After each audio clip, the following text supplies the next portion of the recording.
qué alegría poder estar aquí con ustedes hoy para escuchar la palabra de Dios y para poder sumergirnos en las profundidades de la sabiduría de Dios y lo que ha hecho por nosotros.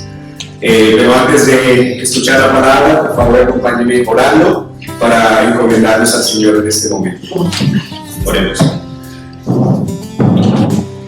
Amado Padre, Señor Jesús, Espíritu Santo, te agradecemos por esta hermosa mañana que nos has concedido para poder adorarte, Señor, para poder recordar que Jesucristo es el Señor y que Dios lo resucitó de entre los muertos. Gracias, Señor, por este nuevo pacto que nos das en tu sangre. Gracias por la salvación que tenemos en Cristo. Y te pedimos, Señor, que por favor en esta mañana te nos guíes para entender tu palabra, para comprender la grandeza del Señor Jesucristo y para poder amarte más, Señor. Te pedimos que si alguien no te conoce como Señor y Salvador, que hoy pueda ser el día de salvación, que hoy pueda ser el día en que podamos alegrarnos, Señor, de que un pecador más se arrepiente y te ame y te conoce a ti. Amén. Por favor, acompáñanos, dame claridad al hablar, permítenos entender tu palabra y danos oídos para escuchar, Señor, y corazón dispuesto a obedecer. En el nombre de Jesús. Amén. Amén. Amén. Como saben, hemos estado estudiando y leyendo el libro de Hebreos, la carta a los Hebreos, que tiene un autor desconocido, pero cuyo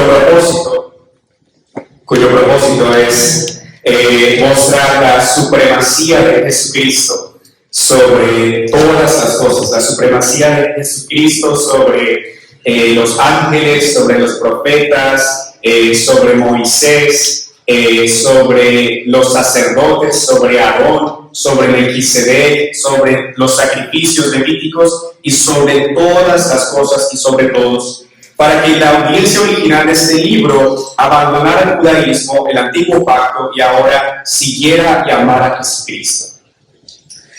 Hoy vamos a ver que Jesús es un mediador del mejor testamento, que Jesús establece un nuevo pacto y es un mejor pacto que el antiguo pacto, y por eso los hebreos debían dejar atrás el antiguo pacto para ahora amar y seguir a Jesús.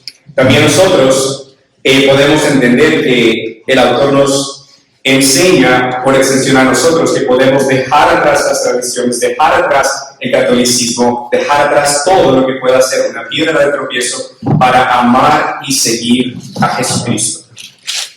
Pero para entender este pasaje, el pasaje que vamos a ver hoy en Hebreos 8, 6 al 13, tenemos que entender el pacto y el concepto del pacto en la Biblia. Los pactos son muy importantes en la Biblia. Dios ha tenido pactos, ha hecho pactos con su pueblo en toda la historia de la redención. Pero todos nosotros tenemos una noción acerca de qué es una alianza o un pacto entre nosotros mismos. Por ejemplo, el matrimonio es un pacto.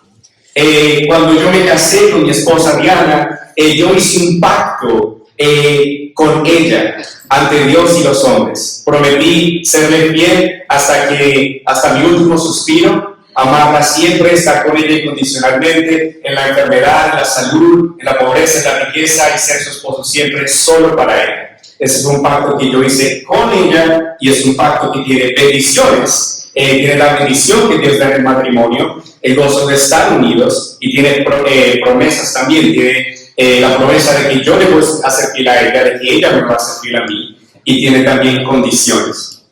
Entonces, existen pactos con los que todos estamos familiarizados. Un contrato de trabajo también es un pacto que tiene, por ejemplo, condiciones. La condición de que yo doy mis horas de trabajo a cambio de una remuneración a un empleador. Entonces en esa relación también hay partes en ese pacto.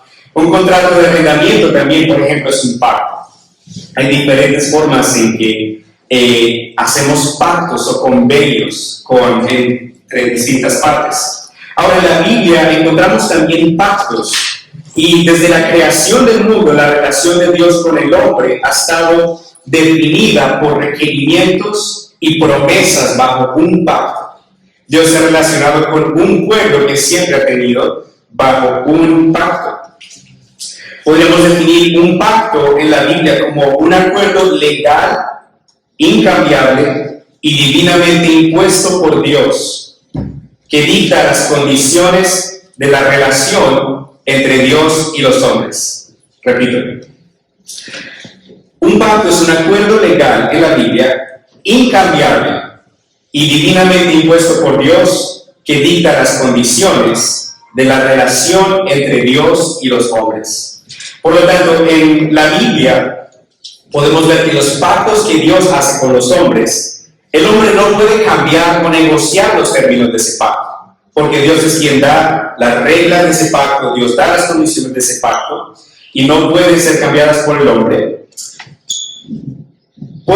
Los pactos en la Biblia pueden ser más bien reemplazados por otros pactos mejores, pero no pueden ser cambiados. Es importante también tener claro que en los pactos en la Biblia es Dios quien hace un pacto con los hombres y no los hombres quienes hacen un pacto con Dios. Nosotros no podemos decirle a Dios, Dios, voy a hacer un pacto contigo y yo voy a hacer este arreglo contigo para que tú me des esta cosa a mí. No, es Dios quien da un pacto, es Dios quien pone las reglas, es Dios quien es el juez perfecto y justo que nos da un pacto. Amén. En los pactos de la Biblia siempre, mayormente hay esta promesa donde Dios dice, por ejemplo, como Él dice en Jeremías 31:33, yo seré su Dios y ellos serán mi pueblo. Esta es una gran promesa de que Dios será Dios para su pueblo y que Dios tendrá un pueblo con quien Él hace un pacto. Ahora, en el repaso de los pactos en la Biblia podemos ver que hay distintos pactos. Por ejemplo, el pacto de Dios con Adán. Ustedes lo pueden encontrar en Génesis 2, 16 al 17, donde no se usa la palabra pacto explícitamente, pero hay un convenio, hay una relación que Dios tiene con el hombre, de que si el hombre era obediente, no comía del fruto del conocimiento del bien y del mal, el hombre viviría para siempre. Pero si el hombre comía de ese fruto, moriría. El hombre en ese momento tenía la bendición de poder caminar con Dios, de poder escuchar a Dios, de poder estar en una relación directa con Dios, no interrumpida por el pecado. Pero sabemos qué pasó, sabemos que Adán incumplió el pacto, cayó, el pecado entró al mundo y por eso hoy hay pecado y muerte en el mundo. También vemos en la Biblia el pacto de Dios con Abraham. Ustedes pueden ver más de en Génesis 15 y 17, cuando Dios le promete a Abraham que le va a dar un heredero aún a sus 100 años de vida. Y que por medio de ese heredero, él sería de bendición para todas las familias de la tierra. Pueden verlo también en Génesis 12. Ahí Dios le cambió el nombre a Abraham de Abraham a Abraham, padre de muchas naciones. También vemos en la Biblia el pacto de Dios con Noé. Pueden ver ello en Génesis 9, 8 a 17, cuando Dios, después de traer un gran diluvio que destruyó a casi toda la humanidad, excepto a Noé y su familia, y a los animales que entraron en el arca, Dios le prometió a toda la creación que no volvería a destruir la tierra a través del diluvio. También vemos, por ejemplo, el pacto de la ley hecho en el monte Sinaí. Pueden leer de ello en Éxodo 19, 24, cuando Dios le dio al pueblo de Israel los 10 mandamientos y les dio la ley para cómo ellos debían regirse como nación, cómo debían relacionarse con Dios a través del sistema de sacrificios y cómo debían relacionarse unos con otros. Este pacto de la ley es a lo que la Biblia frecuentemente se refiere como el antiguo pacto, los 10 mandamientos y las leyes ceremoniales y las leyes civiles dadas a Israel. También en la Biblia podemos ver el pacto de Dios con David en 2 Samuel 7, cuando Dios le dice a David que de los descendientes de David vendría un rey que reinaría en su trono para siempre. Y también vemos más adelante en Jeremías 31, versículos 31 a 34, un nuevo pacto. Y este va a ser el tema de hoy, un nuevo y mejor pacto que el antiguo pacto, que va a reemplazar el antiguo pacto. Este va a ser un pacto mejor. Es un pacto que está hecho sobre mejores promesas. Vamos a ver más acerca de este pacto, nuevo pacto en un momento. Ahora, es importante que entendamos acerca de los pactos en la Biblia, que los pactos tienen elementos, por ejemplo, tienen las partes involucradas en los pactos, normalmente tienen que ver con Dios, y con el pueblo de Dios. Los pactos tienen condiciones, los pactos tienen promesas y los pactos también tienen señales. Por ejemplo, en el antiguo pacto, las partes involucradas en el pacto eran Dios de Israel, teniendo a Moisés como mediador y también a los sacerdotes. En el nuevo pacto, Dios hace este pacto entre Él y todos los que creen en Él a través de su Hijo Jesucristo, es decir, la iglesia. Las condiciones del pacto en el antiguo pacto era que el pueblo de Israel debía obedecer los mandamientos del antiguo pacto, ofrecer las ofrendas y sacrificios, obedecer las leyes ceremoniales, observar el día sábado, ofrecer sacrificio tras sacrificio para cubrir los pecados del pueblo. En el nuevo pacto, las condiciones son que por medio de la fe, creyendo en la muerte de Jesús y de su resurrección, podemos tener una relación con Dios como Padre, porque Jesús ya cumplió el antiguo pacto por nosotros y por medio de Jesús podemos tener perdón de pecados y salvación y poder relacionarnos con Dios. Las promesas del antiguo pacto, ustedes pueden leerlas en Deuteronomio 28 al 30, donde antes de entrar a la tierra prometida, Moisés le recuerda a Israel las bendiciones que iban a poder recibir de parte de Dios si obedecían sus leyes. Pero también pueden leer aún en una parte más extensa de esos capítulos las maldiciones que vendrían al pueblo de Israel si no obedecían los mandamientos de Dios. Ellos serían esparcidos por todas las naciones y Dios los castigaría por la idolatría, por irse tras dioses ajenos. Pero en el nuevo pacto tenemos promesas como que Dios pone sus leyes en la mente de su pueblo, perdona todos los pecados de su pueblo y permite a su pueblo conocerlo y ya no se acuerda más de sus pecados. Este es un mejor pacto hecho sobre mejores promesas. Amén. Porque Jesús vino a establecer un nuevo pacto en el que Él murió por nuestros pecados y resucitó y nos da un perdón incondicional por medio de su obediencia. Amén. La señal del antiguo pacto era, por ejemplo, que los israelitas debían circuncidarse. Esa es la señal externa de que ellos eran parte del antiguo pacto, y la señal de que continuaban en el pacto era que ellos observaban el día sábado. Eso era lo que identificaba a alguien como participante del antiguo pacto. Y en el nuevo pacto, la señal de que somos parte del nuevo pacto es el bautismo, en el que cuando nos bautizamos nosotros simbolizamos que hemos muerto al pecado con Jesucristo y hemos resucitado con Él para una vida nueva. Por eso es que, como el pastor Alejandro nos explicaba, cuando alguien se bautiza, cuando alguien cree en el Señor Jesucristo, debe bautizarse para dar testimonio de que ama a Jesús, de que confía en Jesús, e inmediatamente se hace miembro de una iglesia, porque es incorporado al nuevo pacto, a la familia de la fe. Y la señal de que nosotros continuamos en el nuevo pacto es la Santa Cena, la hermosa Santa Cena que hoy vamos a celebrar recordando que Jesús nos invita, nos ha hecho parte de ese nuevo pacto, porque Él murió por nosotros y resucitó. Ahora, en Hebreos 8, 1 al 6, 6 al 13, vamos a ver que Jesús nos da un mejor pacto.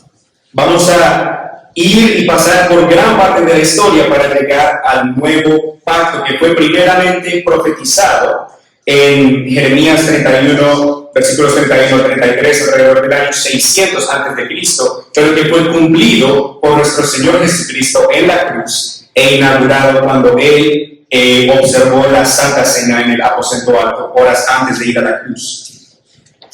Por favor, acompáñenme a leer Hebreos capítulo 8. Vamos a leerlo desde el versículo 1 hasta el final, hasta el versículo 13, para tener el apropiado contexto. Hebreos 8.1 dice: ahora bien, el punto principal de lo que venimos diciendo es que el sumo sacerdote que tenemos es tal que se sentó a la derecha del trono de la majestad en los cielos. Él es ministro del santuario, de ese tabernáculo verdadero, levantado por el Señor y no por los hombres. Todos somos sacerdotes designados para presentar ofrendas y sacrificios, y por eso es necesario que también tenga algo que ofrecer. Si estuvieras sobre la tierra, ni siquiera serías sacerdote, porque aquí ya hay sacerdotes que presentan las ofrendas de acuerdo con la ley. Estos sacerdotes sirven a lo que no es más que modelo y sombra de las cosas celestiales, tal y como se le advirtió a Moisés cuando iba a levantar el tabernáculo. Ten cuidado de hacer todas las cosas según el modelo que se te ha mostrado en el monte. Pero nuestro sumo sacerdote ha recibido un ministerio mucho mejor, pues es mediador de un pacto mejor, establecido sobre mejores promesas. Si el primer pacto hubiera sido perfecto, no habría sido necesario un segundo pacto. Pero Dios, al reprocharle sus defectos, dice: vienen días, dice el Señor, en que estableceré un nuevo pacto con la casa de Israel y la casa de Judá. Ese pacto no será semejante al que hice con sus antepasados el día en que los tomé de la mano para sacarlos de la tierra de Egipto, pues ellos no fueron fieles a mi pacto, y por eso los abandoné, dice el Señor. Este es el pacto que haré con la casa de Israel. Después de aquellos días, dice el Señor, pondré mis leyes en su mente y las escribiré sobre su corazón. Yo seré su Dios y ellos serán mi pueblo. Ya nadie enseñará a su prójimo ni le dirá a su hermano: conoce al Señor, porque todos me conocerán, desde el más pequeño hasta el más grande. Seré misericordioso con sus injusticias, y nunca más me acordaré de sus pecados ni de sus iniquidades. Al decir nuevo pacto, se ha dado por viejo al primero, y lo que es viejo y anticuado está en vías de desaparecer. Amén. Wow. Cristo nos da un mejor pacto, un nuevo pacto. Ese es el punto principal de este pasaje. Y vamos a enfocarnos en 3 puntos. Primero, que Jesús es el mediador del nuevo pacto, que podemos ver en el versículo 6. Segundo, que hay la necesidad de un nuevo pacto, en los versículos 7 al 12. Y que el tercero, que el nuevo pacto inaugura un mejor pacto, en el versículo 13. Repito, Jesús es el mediador del nuevo pacto, en el versículo 6. La necesidad de un nuevo pacto, en los versículos 7 al 12. Y el nuevo pacto inaugura un mejor pacto, en el versículo 13. Bueno, versículo 6 comienza diciéndonos: pero nuestro sumo sacerdote recibe un ministerio mucho mejor, pues es mediador de un pacto mejor, establecido sobre mejores promesas. Aquí el autor está comparando el ministerio o el oficio de Jesús como sumo sacerdote al oficio de los sacerdotes levíticos. Y está diciendo que él tiene un ministerio mucho mejor. ¿Cuáles son razones por las que el ministerio de Jesús es un ministerio mejor? Bueno, podemos ver desde el versículo 1 que Jesús, como sumo sacerdote, está el que se sentó a la derecha del trono de la majestad en los cielos. ¿Cuál de los otros sumos sacerdotes podía decirse que él se sentó al lado del trono de Dios?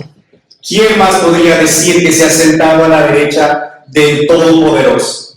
¿Quién puede decir eso sino solo nuestro Señor Jesucristo? En el templo y en el tabernáculo los sacerdotes se movían, estaban de pie, siempre haciendo sacrificios, tomando los corderos que iban a sacrificar para rociar su sangre sobre el propiciatorio y para ofrecer las ofrendas. Y siempre estaban de pie, siempre estaban moviéndose. Pero porque Jesús hizo un sacrificio una vez y para siempre, y ese sacrificio fue suficiente para quitar todo el pecado, Jesús se sentó a la derecha de la majestad en las alturas, porque ya no hay más necesidad de sacrificios. El ministerio de Jesús es superior al de los sacerdotes levíticos, porque comparado, como dice el versículo 3, todos somos sacerdotes designados para presentar ofrendas y sacrificios, y por eso es necesario que también tenga algo que ofrecer. Jesús ya no tiene que ofrecer más sacrificios. Jesús ya no tiene que ofrecer más, Jesús no tiene que ofrecer sacrificios, Jesús no tiene que ofrecer animales, sino que Jesús ya se ofreció una vez y para siempre por nosotros, y por su sacrificio ha quitado todo el pecado. En Hebreos 9, por ejemplo, ustedes pueden ver que dice en el versículo 24, porque Cristo no entró en el santuario hecho por los hombres, el cual era un mero reflejo del verdadero, sino que entró en el cielo mismo para presentarse ahora ante Dios en favor de nosotros. Y no entró para ofrecerse muchas veces como el sumo sacerdote, que cada año entra en el lugar santísimo con sangre ajena. Si fuera así, Cristo habría tenido que morir muchas veces desde la creación del mundo, pero ahora, al final de los tiempos, se presentó una sola vez y para siempre, y se ofreció a sí mismo como sacrificio para quitar el pecado. Los sacrificios de los sacerdotes levíticos cubrían el pecado, y esos sacrificios contaban solamente hasta que se volviera a pecar y fuera necesario volver a ofrecer sacrificios. Y cada año había recordatorio de un sacrificio. Yo puedo imaginarme cómo hubiera podido ser un judío en ese tiempo de pensar, volví a pecar. Tengo que ofrecer otro cordero. Y el otro año tengo que volver. Y el sacerdote tiene que ir y ofrecer el sacrificio por mí. Y el recordatorio del pecado era constante. Era todo bañado de sangre de animales. Pero ya no son necesarios los sacrificios, porque el perfecto sacrificio ya fue hecho una vez y para siempre en la cruz de nuestro Señor Jesucristo. Ese sacrificio no cubre el pecado, sino que quita el pecado, lo quita para siempre, nos limpia del pecado y nos hace blancos como la nieve y puros en él. Y podemos por eso acercarnos a Dios como nuestro Padre. Este es el mejor pacto que el antiguo pacto. Este es un mejor sacrificio que todos los sacrificios levíticos. Este es un mejor Salvador y un mejor sacerdote.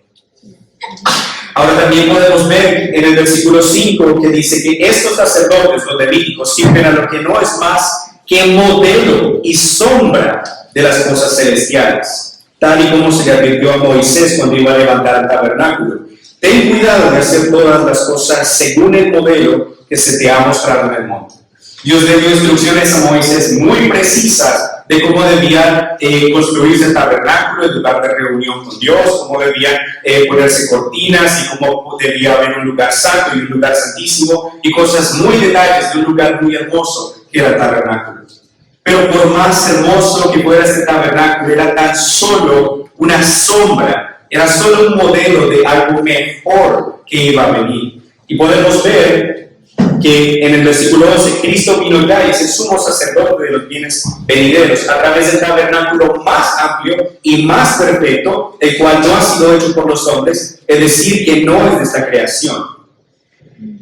Y no por medio de la sangre de machos cabríos ni de becerros, sino por medio de su propia sangre, entró una sola vez y para siempre en el lugar santísimo, y así obtuvo para nosotros la redención eterna. Amén. Jesús no entró a un tabernáculo hecho por hombres. Su ministerio es mejor porque él entró ante la presencia de Dios a interceder por nosotros y está en este momento también intercediendo por los suyos y ministra ante Dios por nosotros a nuestro favor día y noche. Él no ministró delante de cosas que eran solamente un modelo y sombras del antiguo pacto que apuntaban hacia el nuevo pacto, de las promesas que iban a ser cumplidas en él, sino que él es lo real, él es lo verdadero y él está ante la presencia de Dios intercediendo por nosotros. Hermanos, no es lo mismo ver una maqueta de el monumento a George Washington o el monumento a Abraham Lincoln que quedarse mirando la aguja para arriba y ver qué tan grande es, ¿cierto? No es lo mismo ver una maqueta o un modelo del monumento a Lincoln y caminar las escaleras y te cansas y ves, wow, esto es nada, de poder ver la vista de toda la ciudad. No es lo mismo ver un video de las cataratas de Niágara que ir a las cataratas de Niágara con nuestra hermana María, ¿cierto? Es algo mejor, hay algo que es real y mejor que la copia y el modelo que Dios presentó en el Antiguo Testamento. Por eso Cristo, nuestro Señor, nos da un mejor testamento, algo que es verdadero. Por eso su ministerio es mejor que el ministerio de los sacerdotes levíticos, porque podríamos decir que lo de Jesús es lo verdadero, es lo real, es lo mejor, ¿cierto? Por eso Él es digno de que lo amemos y lo sigamos y dejamos atrás todo obstáculo para seguir y amar a Cristo. Dejar atrás las tradiciones, el judaísmo y cualquier pecado o obstáculo que nos impida de amar y seguir a nuestro Señor Jesucristo. Ahora Jesús también, como vemos en el versículo 6, es mediador de un pacto mejor. Mediador de un pacto mejor. Un mediador es alguien que puede servir como un puente para tratar de unir a dos partes que están separadas. Cuando Adán y Eva pecaron y el pecado entró al mundo, la comunión que ellos tenían con Dios se rompió completamente.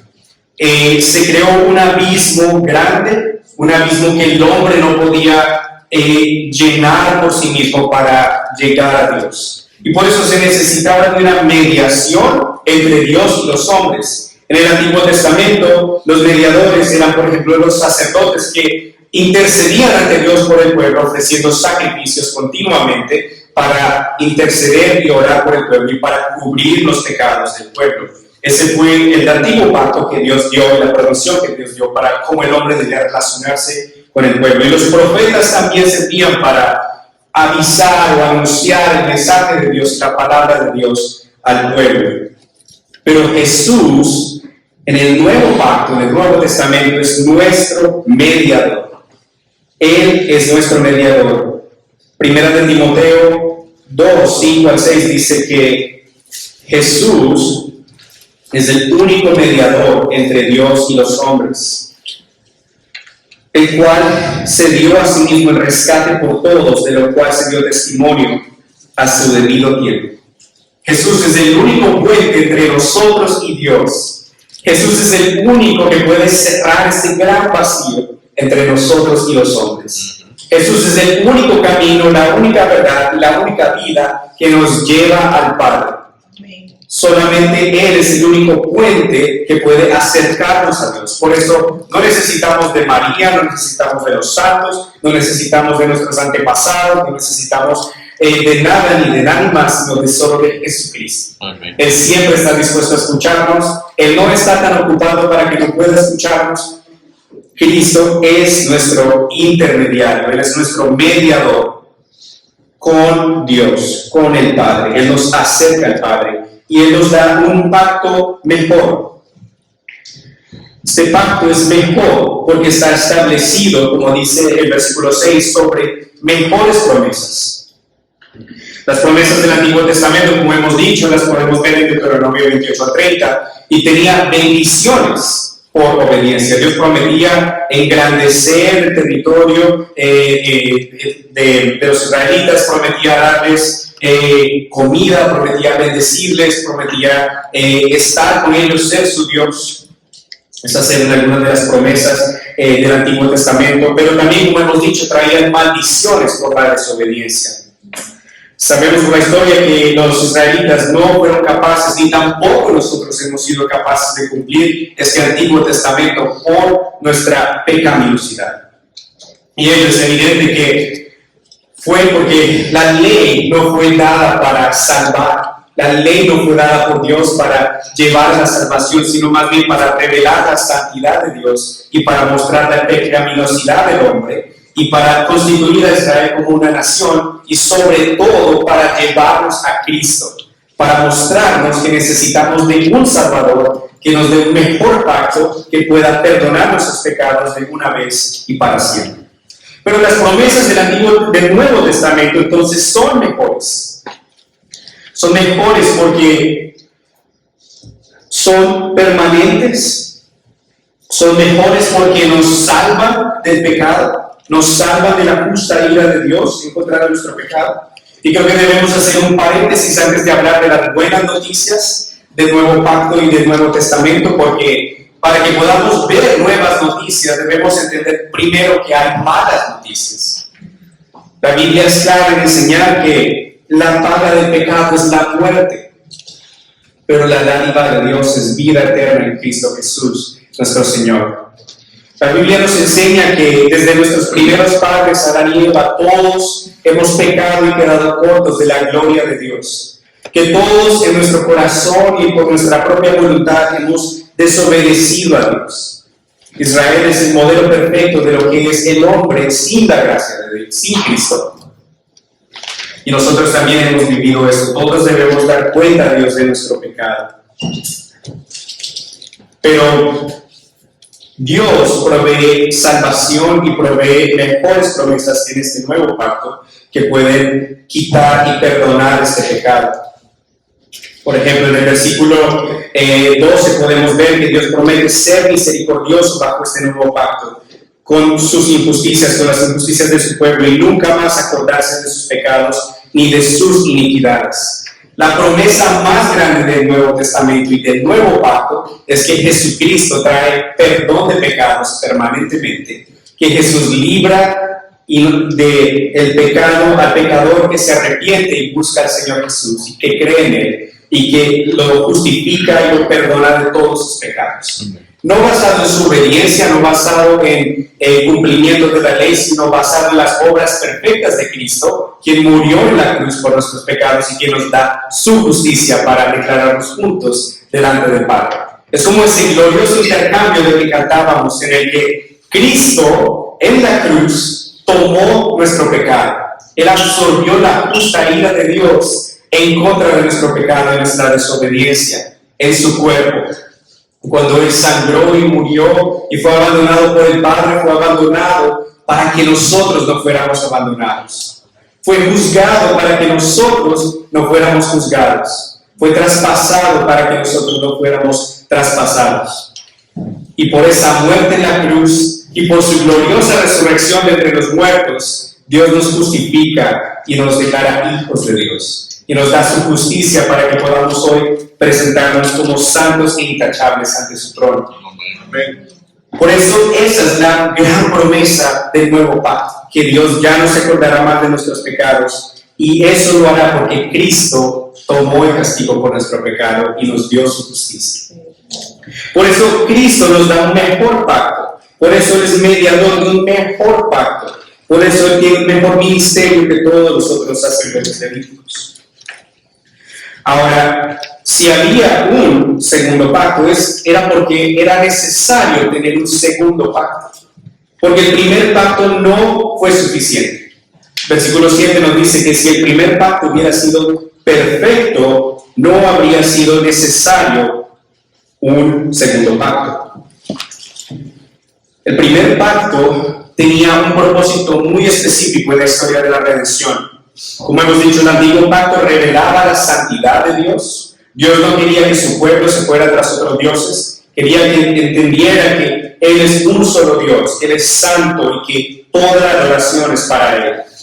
El antiguo pacto también revela la pecaminosidad del hombre. Nosotros sabemos que el pecado es pecado porque la ley nos muestra que el pecado, que es desobediencia. El antiguo pacto también daba normas para vivir una vida agradable a Dios. El antiguo pacto daba las normas a Israel de cómo ellos debían relacionarse entre ellos y también con Dios a través del sistema de sacrificios.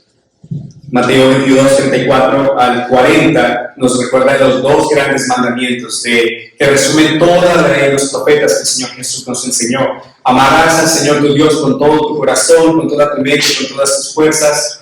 El segundo es como amarás a tu prójimo como a ti mismo.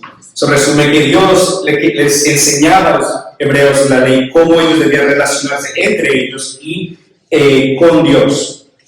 La ley, como hemos dicho, el antiguo pacto guía a las personas a entender su necesidad de Cristo, y la ley apuntaba hacia la salvación, hacia el sacrificio salvífico de Cristo en la cruz. Todos los sacrificios, todos los animales sacrificados, todos los sacerdotes eran solamente como sombras de algo que iba a venir, que iba a cumplirse en nuestro Señor Jesucristo. Pero como la historia nos muestra, como hemos dicho, por el pecado de Israel y nosotros no hemos podido cumplir el antiguo pacto. El primer pacto era bueno, el primer pacto mostraba la santidad de Dios, es sabio, tiene principios útiles. El primer pacto tiene los 10 mandamientos, las leyes morales de Dios, que todavía son vigentes para nosotros. Dios todavía quiere que lo adoremos a Él. Dios todavía quiere que no tomemos su nombre en vano. Dios todavía quiere que no nos arrodillemos ante ninguna estatua. Dios todavía quiere que honremos a nuestra padre y nuestra madre. Esas son leyes morales que también están incluidas en el antiguo pacto y que todavía son vigentes e importantes para nosotros, pero este antiguo pacto no llevaba a la salvación. No era suficiente para que el pecador pudiera ser salvo, porque ninguno de nosotros hemos podido cumplir esta ley. Si somos honestos, ninguno de nosotros ha podido cumplir esta ley, la hemos quebrantado muchas veces. Pero es Cristo quien nos da un mejor pacto. Por eso fue necesario un segundo pacto. Ahora es importante que entendamos que el hecho de que este primer pacto no fue suficiente no es porque Dios se equivocó o porque Dios hizo mal o porque el primer pacto le salió mal. Fue necesario un segundo pacto porque Israel no cumplió ese pacto, ese primer pacto. Ustedes pueden ver, por ejemplo, en el versículo 9 que dice: ese pacto no será semejante al que hice con sus antepasados en el día que los tomé de la mano para sacarlos de la tierra de Egipto, pues ellos no fueron fieles a mi pacto y por eso los abandoné. Es decir, Israel no cumplió con este pacto y por eso este pacto no fue suficiente. El pacto no fue suficiente no porque Dios se haya equivocado, sino porque el pueblo fue desobediente. Por eso era necesario que hubiera un mejor pacto y por primera vez en la Biblia, en el libro de Jeremías, en el capítulo 31, se anuncia un nuevo pacto. Puedo imaginarme cómo por años los hebreos estarían pensando: ¿y cuándo? ¿Cuándo va a venir el Mesías? ¿Cuándo va a venir el Salvador? ¿Cuándo vamos a tener un mejor pacto? ¿Cuándo va a poder terminar toda esta necesidad de sacrificios? ¿Qué significará todo esto? Tal vez ni siquiera entendían. Tal vez se preguntaban: ¿por qué tanto sacrificio? ¿Por qué? ¿Cómo podemos hacer para no tener que hacer más sacrificios? Y si ustedes leen el libro de Jeremías, pueden ver que es un libro bellísimo, un libro rico en sabiduría, y uno de los profetas mayores del Antiguo Testamento, pero también un libro donde hay mucho lamento y muchas profecías de juicio que iban a venir de Dios al pueblo de Israel por su idolatría. Y este libro pasa en el contexto justo antes de que el reino de Judá es tomado como cautivo a Babilonia. Pero en medio de ese libro, en los capítulos 30 al 34, hay esta palabra de consuelo. Esa sección del libro de Jeremías se llama el libro del consuelo, donde hay estas palabras de consuelo en medio de todo el juicio. Entonces le recuerda a su pueblo que no se ha olvidado de ellos y que tiene todavía esperanza, que todavía hay esperanza en aquellos que se vuelven a Dios. Y da esta promesa de un nuevo pacto, como podemos ver en el versículo 8 al 12, dice: pero Dios, al reprocharle sus defectos, dice: vienen días, dice el Señor, en que estableceré un nuevo pacto con la casa de Israel y la casa de Judá. Este pacto no será semejante al que hice con sus antepasados, el día que los tomé de la mano para sacarlos de la tierra de Egipto, pues ellos no fueron fieles a mi pacto y por eso los abandoné. Este es el pacto que haré con la casa de Israel. Después de aquellos días, dice el Señor, pondré mis leyes en su mente y los escribiré sobre su corazón. Yo seré su Dios y ellos serán mi pueblo. Ya nadie enseñará a su prójimo ni le dirá a su hermano: conoce al Señor, porque todos me conocerán, desde el más pequeño hasta el más grande. Seré misericordioso con sus injusticias y nunca más me acordaré de sus pecados ni de sus iniquidades. Este es un nuevo pacto que el Señor estaba anunciando acá. Es un nuevo pacto que tenía mejores y nuevas promesas. Por ejemplo, las promesas que incluye este nuevo pacto incluye que Dios iba a escribir las leyes, sus leyes, las leyes que no habían podido cumplir los israelitas, que nosotros no hemos podido cumplir, en el corazón de su pueblo y en su mente. Por favor, vayan a 2 Corintios 3 al 6.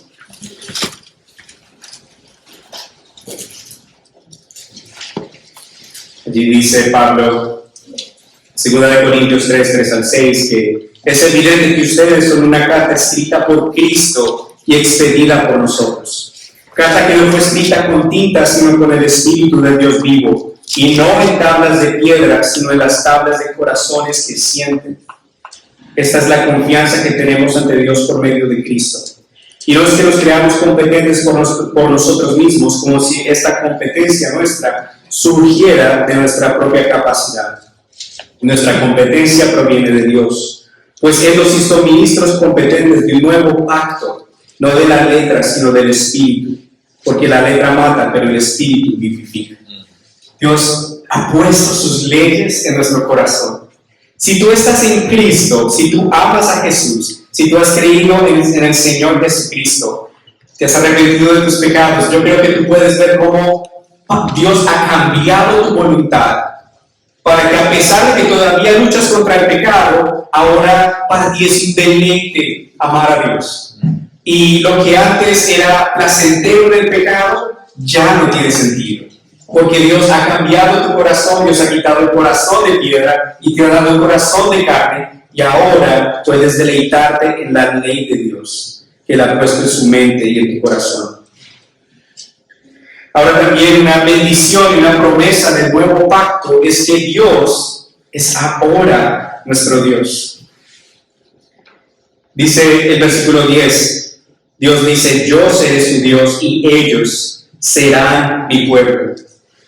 ¿Alguna vez te has puesto a pensar qué significa que tú eres parte del pueblo de Dios? Que tú puedes ser contado entre los escogidos de Dios, no por tus méritos, sino porque Él te amó y te escogió para pertenecerle a Él. ¿Te has puesto a pensar en el honor y la gran bendición que es decir, soy un cristiano, soy un hijo redimido de Dios por la sangre de Jesús? Vamos a 1 de Pedro 2, por favor, versículos 8 al 9, donde Pedro nos explica, 9 al 10, donde Pedro nos explica un poco más de qué significa ser parte del pueblo de Dios. 1 de Pedro 2, 9 al 10 dice, pero ustedes son linaje escogido, real sacerdocio, nación santa, pueblo adquirido por Dios, para que anuncien los hechos maravillosos de aquel que los llamó de las tinieblas a su luz admirable. Antes ustedes no eran un pueblo, pero ahora son el pueblo de Dios. Antes no habían sido compadecidos, pero ahora ya han sido compadecidos. Yo me alegro de que hoy podamos decir que hemos recibido la misericordia de Dios. Que Dios se ha compadecido de nosotros. Que antes éramos como extranjeros y extraños, alejados de Dios, pero Dios nos ha traído a Él con cuerdas de amor. Que Dios nos ha acercado ante Él, que nos ha adoptado como hijos de Dios y que podemos saber que nos ama, que somos parte de su pueblo, que tenemos la bienvenida en el cielo con Él, que Él nos ha dado el privilegio de ser hijos de Dios. Ahora, esa bendición de que Dios es nuestro Dios y de que nosotros somos su pueblo va a tener su consumación en el cielo, cuando el Señor nos llama a su presencia y cuando el Señor haga un cielo nuevo y una tierra nueva. En Apocalipsis 21, 1 al 3, por ejemplo, podemos ver que el Señor dice, Juan dice, tiene una visión celestial, vi entonces un cielo nuevo y una tierra nueva, porque el primer cielo y la primera tierra habían dejado de existir, y el mar tampoco existía ya. Vi también que la ciudad santa, la nueva Jerusalén, descendía del cielo de Dios, ataviada como una novia que se adorna para su esposo. Entonces oí que desde el trono salía una potente voz, la cual decía, aquí está el tabernáculo de Dios con los hombres. Él vivirá con ellos y ellos serán su pueblo, y Dios mismo estará con ellos y será su Dios. Puedes imaginarte que en el cielo estaremos delante de Dios, deleitándonos en su presencia, con el pueblo redimido de Dios, de que Él es su Dios y nosotros somos su pueblo, y que va a tener un pueblo de toda tribu, de toda lengua y de toda nación, adorándole a Él y amándole por toda la eternidad. Creo que es una gran promesa y debemos alegrarnos de que ahora le pertenecemos a Dios, que somos parte del pueblo de Dios y que nos ha escogido para pertenecerle a Él. También otra bendición grande aquí, en una promesa muy grande, en el versículo 11 es que ya nadie enseñará a su prójimo ni le dirá a su hermano, conoce al Señor, porque todos me conocerán, desde el más pequeño hasta el más grande. En el antiguo pacto, en el Antiguo Testamento, los hebreos no tenían la bendición de poder acercarse ante Dios por como nosotros tenemos la libertad en el nombre de Jesús por medio de una oración. Ellos tenían que esperar a que los sacerdotes intercedieran por ellos y no tenían el gozo y la libertad de poder acercarse a Dios como nosotros hoy podemos acercarnos. No podían tener la libertad como nosotros tenemos hoy de poder decir que podemos conocer a Dios. En Juan 1:14 se nos dice que el Verbo, la palabra de Dios, se hizo carne y habitó entre nosotros. Y Jesús, en su humanidad, nos dio a conocer al Padre. Por eso podemos conocer a Dios. Todos podemos conocer a Dios. Quienes amamos a Cristo y confiamos en Él, podemos conocerle por medio de Jesucristo. Antes de ir a la cruz, uno de los discípulos de Jesús le decía: Señor, muéstranos al Padre y para nosotros es suficiente. Y Jesús le dijo: he estado contigo todo este tiempo, Felipe, y aún no me conoces. Quien me ha visto a mí, me ha visto al Padre, porque Jesús y el Padre son uno. Hoy podemos tener la alegría y la bendición de poder decir: yo conozco a Dios y Dios me conoce, porque conozco al Hijo de Dios, a Jesucristo.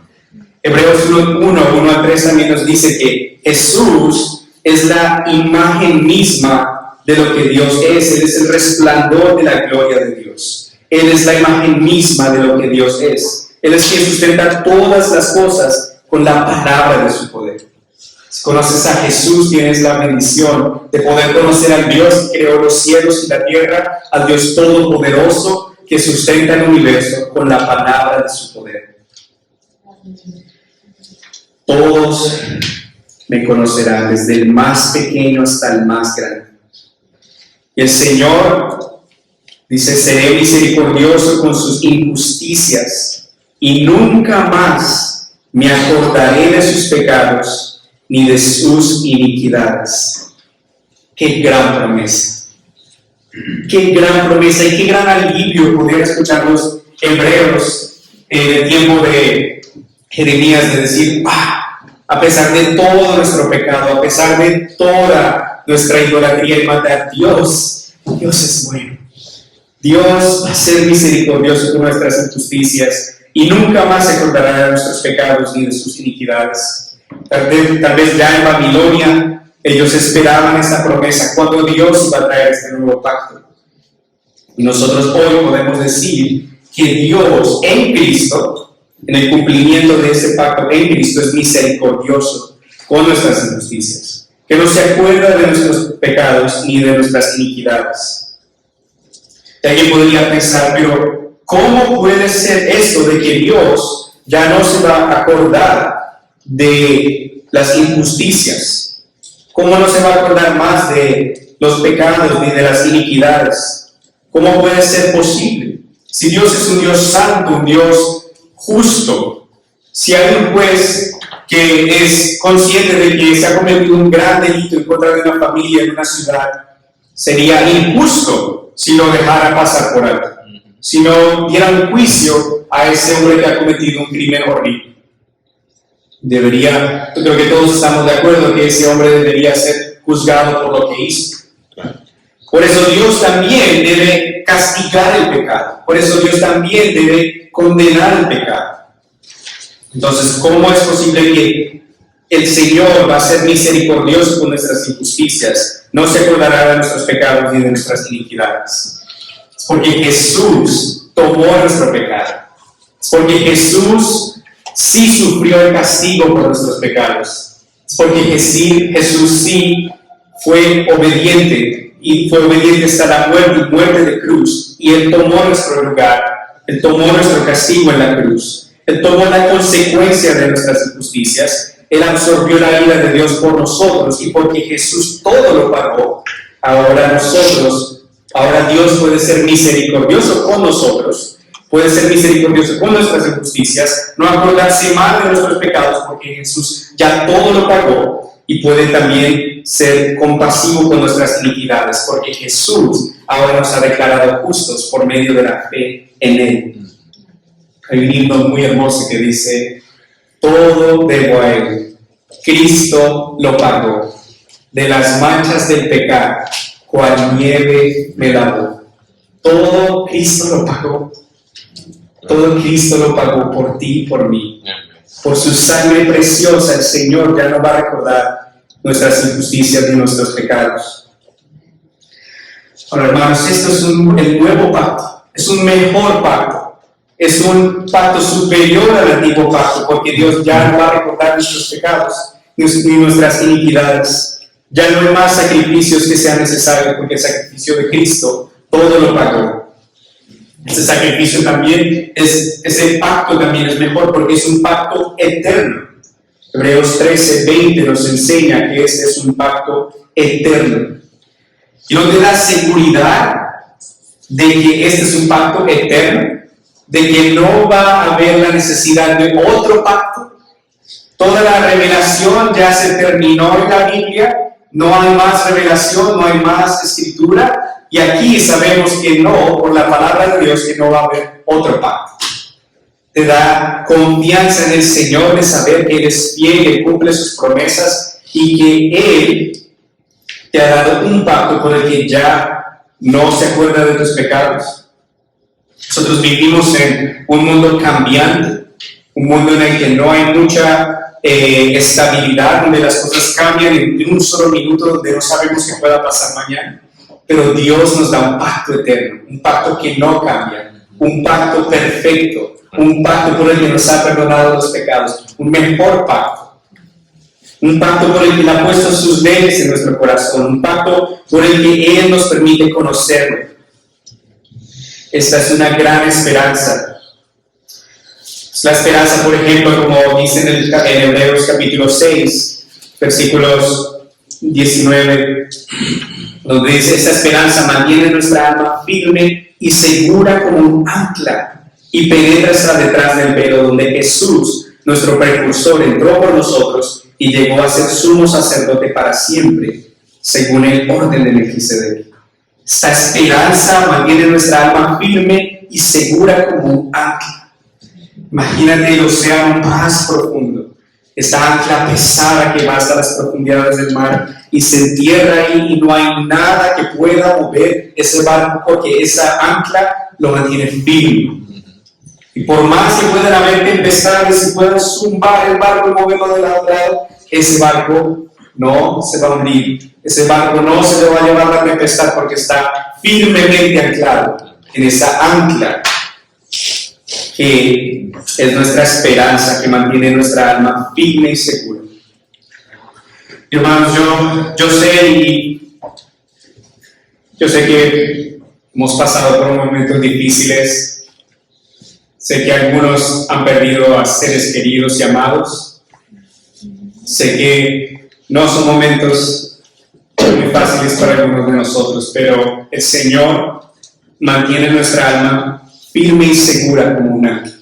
El Señor en su nuevo pacto ha prometido no dejarnos de abandonarnos. Amén. Ha prometido obrar todas las cosas para nuestro bien. Y ha prometido estar con nosotros en los momentos difíciles, nunca abandonarnos, amarnos. Ha prometido que va a estar con nosotros hasta el fin del mundo. Ha prometido justificarnos. Ha prometido quitarnos el pecado. Ha prometido acompañarnos en el dolor, en la alegría, en todo momento. Te dijo: en el mundo tendrán aflicción, pero confíen, yo he vencido al mundo. Amén. Tenemos en él un gran ancla, una esperanza firme y segura que penetra hasta detrás del velo. Tenemos un Salvador, un Consolador que nos va a acompañar en cada momento. Tenemos a un mejor mediador del nuevo pacto, que estará con nosotros y no va a cumplir su pacto. El Señor es bueno. El Señor está con nosotros. El Señor cumple su pacto. El Señor nos ama. El Señor nunca nos va a abandonar, el Señor nunca nos va a dejar. El Señor murió por nosotros, el Señor resucitó, el Señor vive para siempre, el Señor intercede por nosotros a la vista del Padre. El Señor está con nosotros, el Señor nunca nos va a dejar. El Señor vive y reina, Jesús intercede por nosotros a la vista del Padre. Jesús es bueno. Amén. Que nos da un mejor pacto. Versículo 13 nos dice que al decir nuevo pacto se ha dado por viejo al primero, y lo que es viejo y anticuado está en vías de desaparecer. El Señor nos ha dado un mejor pacto, y este antiguo pacto, este sistema de sacrificios, de llevar animales al templo, de sacrificarlos, de rociar la sangre, de estos sacerdotes que se morían y tenían que ser sucedidos, todo eso ahora es obsoleto, todo eso es viejo, todo eso está en vías de desaparecer, porque ahora hay un mejor pacto que está establecido sobre mejores promesas. Por lo tanto, hermanos, porque el nuevo pacto ha dado por viejo al primero, y lo que es viejo y anticuado y está en vías de desaparecer, los hebreos podían dejar atrás el judaísmo, los hebreos podían dejar atrás las tradiciones, los hebreos podían dejar atrás el apego a Moisés, a la ley, a todas estas cosas, y nosotros también podemos dejar atrás nuestras tradiciones, podemos dejar atrás cualquier cosa a la que podamos aferrarnos para acercarnos a Dios, que no sea Cristo, porque solamente en Cristo tenemos un mediador ante Dios. A veces pienso en esta idea de que este antiguo pacto es obsoleto, como cuando mi abuela tenía un teléfono viejo, que había que hacerle así, y le hacía así, después uno alzaba la bocina y sonaba como que no te escuchaba, y tú le movías así. Pero hoy en día, ¿quién usa esos teléfonos? Por ejemplo, hoy en día tú le dices sí, llama Diana, el teléfono ya te llama. Entonces, pues, lo viejo y obsoleto ya no hay necesidad de eso, porque hay un pacto mejor, hay algo mejor, establecido sobre mejores promesas. Ahora, hermanos, ¿piensas tú en tu relación con Dios en términos de un pacto? ¿Cómo tú piensas en tu relación con Dios? ¿Entiendes que Dios te ha dado un nuevo pacto y que tú eres miembro de ese nuevo pacto? ¿Sabes que Dios es fiel a su pacto, que Él cumple lo que dice al pie de la letra y lo cumple sin tardar, y todo lo hace bien, y todo lo que Él promete lo cumple, y que todas las promesas de Dios son sí y amén en Cristo para ti? Por eso puedes vivir confiado en Él, con una esperanza firme y segura en Él. Amén. Él es fiel a su pacto. Ahora, ¿estás tú cumpliendo tus responsabilidades bajo este nuevo pacto? ¿Estás tú, por ejemplo, creyendo en el Señor Jesucristo, viviendo una vida de arrepentimiento y fe y cumpliendo con tu parte de ese pacto? Nuestra parte es creer en Él, creer en el Señor Jesucristo, amarlo a Él y amarnos unos a otros, porque ese es su mandamiento. Dijo, ámense unos a otros como yo los he amado. Somos llamados a vivir una vida de arrepentimiento y fe del Señor y amarnos unos a otros. Hermanos, hoy vamos a observar la cena del Señor, vamos a tomar el pan y el vino y vamos a celebrar el nuevo pacto. El nuevo pacto fue anunciado, como hemos dicho en Jeremías, 600 años antes de Cristo, pero fue inaugurado por primera vez por Jesús en el aposento alto. Por favor, vayan en sus Biblias a Mateo 26, versículos 26 al 29.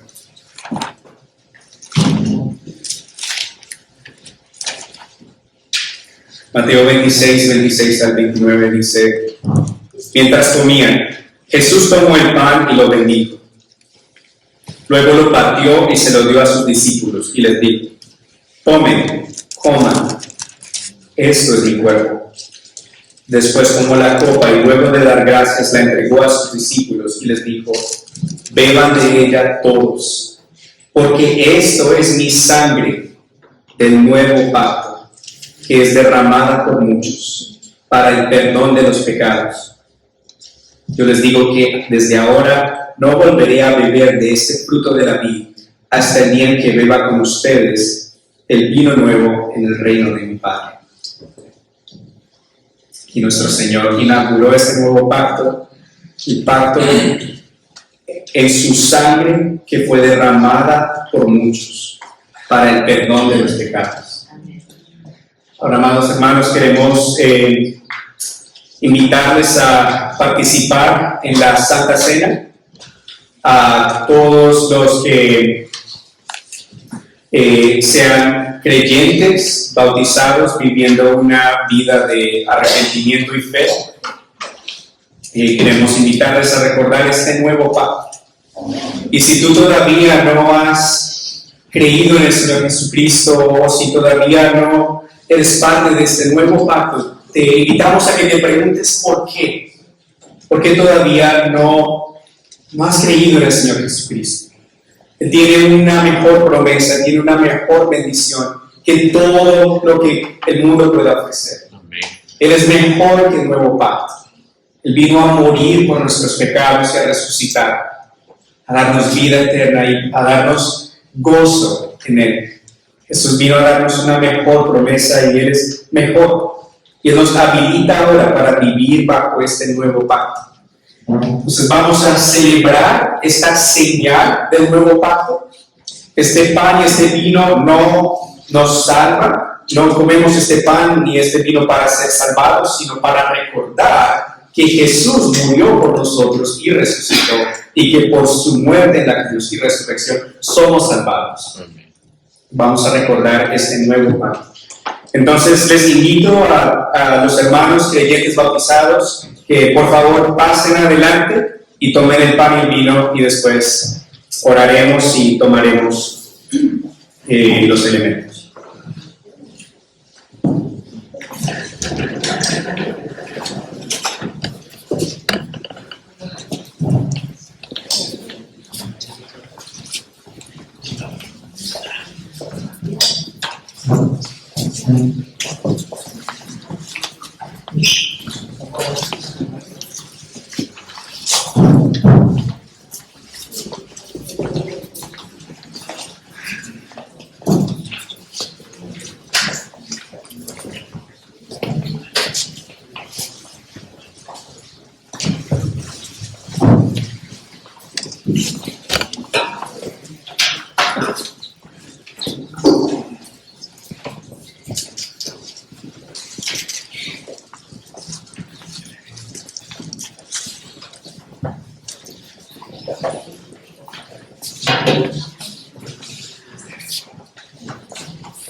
En Primera de Corintios 11:23, el apóstol Pablo dice: yo recibí del Señor lo mismo que les he enseñado a ustedes. Que la noche que fue entregado, el Señor Jesús tomó pan y luego de dar gracias, lo partió y dijo: tomen y coman. Esto es mi cuerpo, que por ustedes es partido. Hagan esto en mi memoria. Vamos a orar y después vamos a comer el pan. Amado Señor, nosotros nos maravillamos de este nuevo pacto que tú nos has dado. Nos alegramos, Señor, de que en nuestro Señor Jesucristo tú ya no te acuerdas de nuestros pecados. Pero, Señor, esto vino a un precio muy alto. Tu Hijo amado Jesucristo se encarnó por nosotros. Vino a un cuerpo de carne y hueso a vivir una vida perfecta sin pecado y a morir en una cruz, una muerte cruenta y dolorosa. Y nosotros te agradecemos por tu cuerpo que fue molido por nuestras transgresiones. Te agradecemos, Señor, porque por tu llaga nosotros hemos sido sanados. Te alabamos por tu cuerpo, que es el pan de vida, Señor. Tú eres el pan de vida. Te agradecemos, Señor, porque por morir en la cruz y resucitar nos has perdonado todos nuestros pecados. Señor, te pedimos perdón por nuestro pecado y en este momento nos arrepentimos de nuestras ofensas a ti, Señor. Y queremos en esta señal del nuevo pacto recordarte que te amamos y recordarnos unos a otros que nos amamos unos a otros y que somos miembros de tu familia, Señor, por la fe en este nuevo pacto. En el nombre de Jesús. Amén. Tomemos el pan.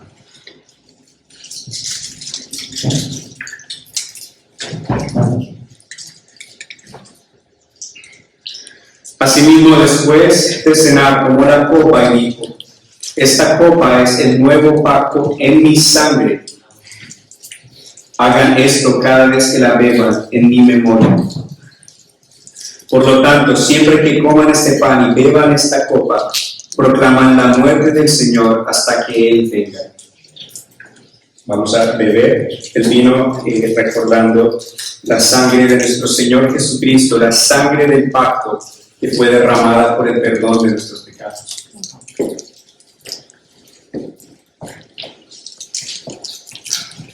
Bueno. Amado Señor, te agradecemos por tu sangre. Te agradecemos por tu sangre que fue derramada completamente para el perdón de nuestros pecados. Te agradecemos por este nuevo pacto, por el que ya no recuerdas nuestros pecados y porque tu sangre nos ha lavado, ha limpiado nuestra conciencia, Señor. Nos ha quitado el pecado y nos ha lavado de toda maldad. A ti te adoramos, Señor, y a ti te amamos porque tú eres digno de toda honra y gloria. Tú eres nuestro gran sumo sacerdote, tú eres nuestra esperanza, tú eres nuestra mayor bendición. Gracias por tu sangre, Señor. Un solo glóbulo tuyo, Señor, sirve para limpiar todo el pecado del mundo. Aleluya. Te alabamos, Señor, nuestro Cordero, el Cordero de Dios que quita el pecado del mundo. Te amamos, Señor, te adoramos y te agradecemos por lo que has hecho por nosotros. En el nombre de Jesús. Amén. Amén.